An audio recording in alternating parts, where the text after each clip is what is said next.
and my mindset is a problem. Like my neighbor is. Yeah, so let's go with that. So can I just interrupt you and go to that, because it's a lot that you've said. So let's just move to that for a moment. So I'm also an empath. So on the human level, I'm very sensitive to energies and to other people.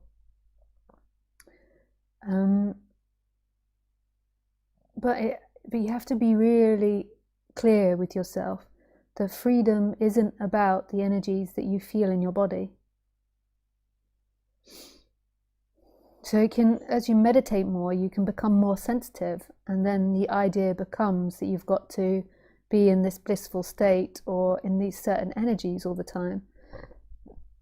And yeah, that's more pleasurable, but that's not the actual freedom. And when you believe that that is freedom, then seeking will begin, and then there will be an aversion to it, and it will become even worse.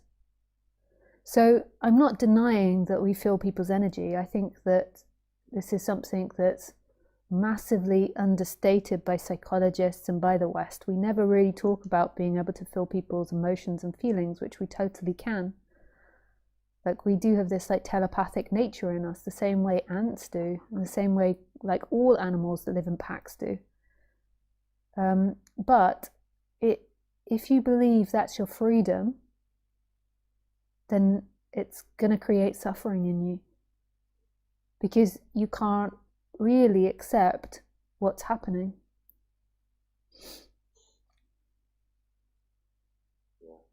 And it's really, that's the freedom. The freedom is a deep relaxation into what you are now.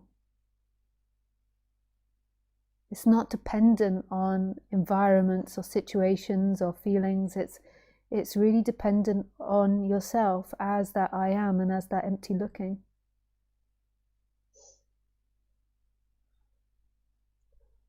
It can become a new obsession of the mind.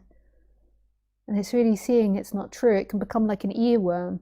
Like suddenly, rather than being paranoid about people physically out on the street and what they think of you and what they're doing, it's like now paranoid about people's energies that are going to invade you.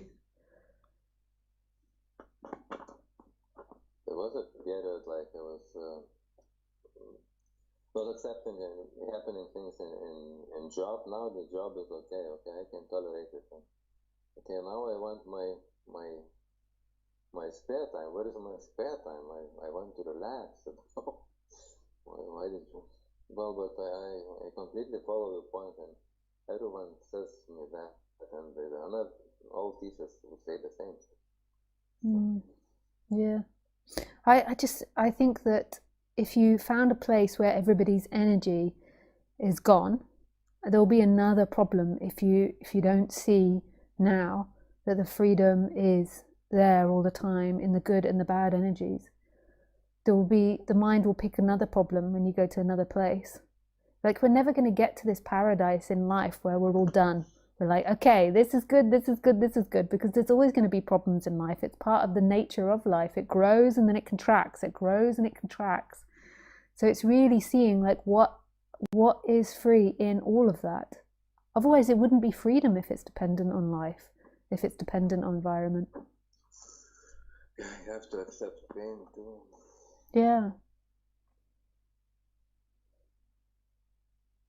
And it's like not believing the mind. The mind always is finding reasons and excuses to suffer.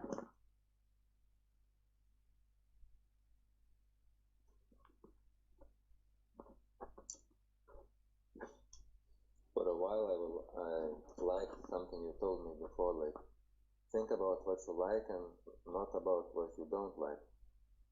And it seemed like I could understand it much better than before. Like it was an intensive period. Yeah, I would leave my flat and go training instead and do whatever. It doesn't mean I have to push myself and sit as much as I can, like yeah, like that.